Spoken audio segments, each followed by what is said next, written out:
Imagine yourself in the ancient Arabian desert. A brand new community is being built from the ground up. And this wasn't just about survival. It was an education. Every single challenge they faced became a lesson in a totally new kind of leadership. It wasn't defined by power, but by something much, much heavier: trust. So, let's get right into this story. Just take a look at these words. Leadership. It's not some prize you win. It's a sacred trust, a burden. And if you mishandle it, it leads to humiliation and regret. I mean, wow, this one idea was the absolute bedrock, the core curriculum for this entire community. And boy, was it tested, constantly, out there in the harsh desert. So today, we're going to break down 3 of those defining tests. Okay, so our first test, it takes us to an expedition called al-Sallabi. Try to picture it. You've been on a grueling 10-day march, and now you're facing a freezing cold desert night. This is the exact moment where the community's discipline, their entire structure really, was about to face a major stress test. So the order comes down from the commander, Amr ibn al-As: no fires. Just think about that for a second. You're completely exhausted, you're freezing. Fire isn't just warmth, it's morale, it's life. So for the soldiers, this command doesn't just feel harsh, it feels dangerously wrong. And you can bet the friction was immediate. And we're not talking about just a little grumbling in the ranks here. No, the descent shot right to the very top. Omar, a man known for his incredibly powerful sense of justice, is absolutely furious. He's ready to go and confront the commander face to face. And in this moment, everything, and I mean everything, is hanging in the balance. If that chain of command snaps, the whole army could just fall apart. But right before Omar can act, Abu Bakr steps in, and his approach here is just brilliant. See, he doesn't argue about whether the order makes sense or not. Instead, he appeals to a much higher principle. He appeals to the trust that Omar has in the Prophet, the very person who appointed the commander in the first place. He's basically asking, hey, do you trust the judgment of the one who put this man in charge? The genius wasn't in defending the order, it was in reinforcing that foundation of trust. And just like that, it clicks. Omar gets it. So the lesson here becomes crystal clear. For a community to hold together under that kind of pressure, it needs a really deep trust in its structure. And this wasn't about blind obedience. Not at all. It was about building trust in the wisdom behind the appointments. This whole thing, it wasn't just a crisis they managed to avoid. It was like a live-fire exercise in how to maintain organizational integrity. All right, so that last test was all about discipline from the top down. But what about loyalty from the inside out?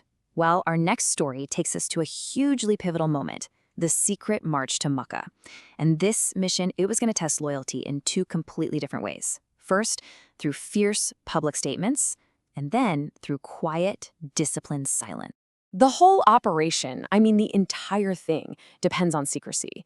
You've got thousands of people who are all part of this conspiracy of silence. And then, who walks right into their camp?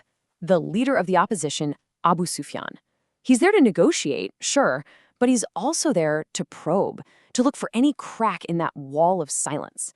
And he heads straight for the inner circle. So when Abu Sufyan asks Abu Bakr for help, the response he gets, well, it's absolute. There's zero wiggle room. He's not just saying no. He's declaring that his loyalty to this cause is so deep, so profound, that he would literally side with a tiny ant against his own former tribe. Talk about a powerful public line in the sand. But loyalty isn't always loud and public, right?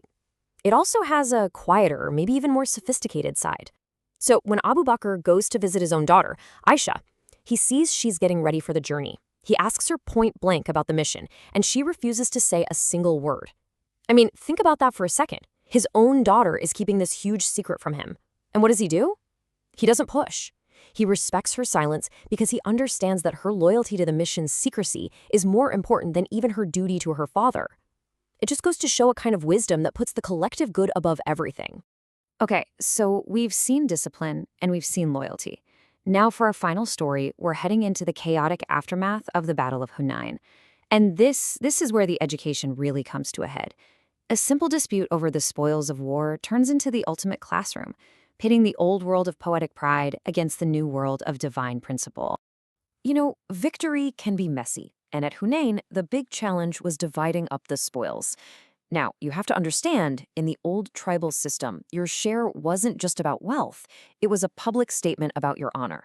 So when one warrior poet felt his share was insultingly small, he didn't just, file a complaint.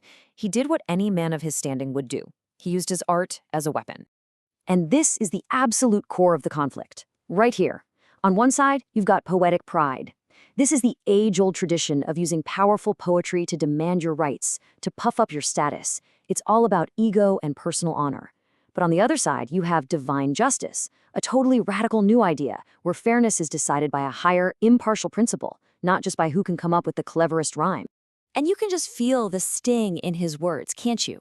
The poet Al-Abbas ibn Mirdas, he stands up in front of everyone and recites his complaint. He is publicly shaming the leadership. He's declaring that his honor and even his horse's honor has been insulted. He's using the most powerful social tool he has, his poetry, to try and force their hand. You can imagine the tension, right? It's just thick in the air. Everyone is waiting to see what happens next. Are they going to get a counterpoem, a big debate about honor? I mean, that's how these things were always settled. But then Abu Bakr, who you could say is a graduate of this real-world leadership academy, he steps forward. And he does something nobody sees coming. He completely sidesteps the whole poetry game and appeals to an authority that just changes everything. He recites this verse from the Quran. And with just those few words, the entire debate is turned on its head. It is a total mic drop moment. What he's doing is declaring with divine authority that the standard for this community isn't poetic skill or tribal honor anymore. The ultimate authority is the message of God. The prophet is a messenger, not a poet, and the principles he brings, well, they're the final word. The argument is just over. It's an absolute masterclass in shifting the entire conversation away from ego and towards revelation. So when you put all three of these tests together, what do you see? Well, they weren't just random crises that popped up. They were a curriculum, a practical, high-stakes education in a completely new kind of leadership, one that wasn't built on power, but on an enduring, deep-seated trust. So let's boil this down to the core principles, right? First, it's about prioritizing truth over ego. The answer to the angry poet wasn't a better poem, it was a higher truth. Justice was more important than status. Second, education through example. Every single one of these events became a teaching moment, training the community to see the world through this new lens of revelation. And finally, it all comes full circle, right back to that first heavy idea: leadership is a trust. The whole point isn't to get personal glory, it's to serve with justice. And that proves that sometimes the heaviest burdens are what forge the strongest foundations. And that really leaves us with a question for our own lives, doesn't it? We live in a world that so often rewards the loudest voice, the biggest ego, the highest status. So these lessons from the desert, they offer a profound challenge to us today. They're asking us to think about a different way to lead, a different model of influence, one where leadership isn't defined by what we can get for ourselves, but by the trust we work so hard to uphold and the humility with which we serve.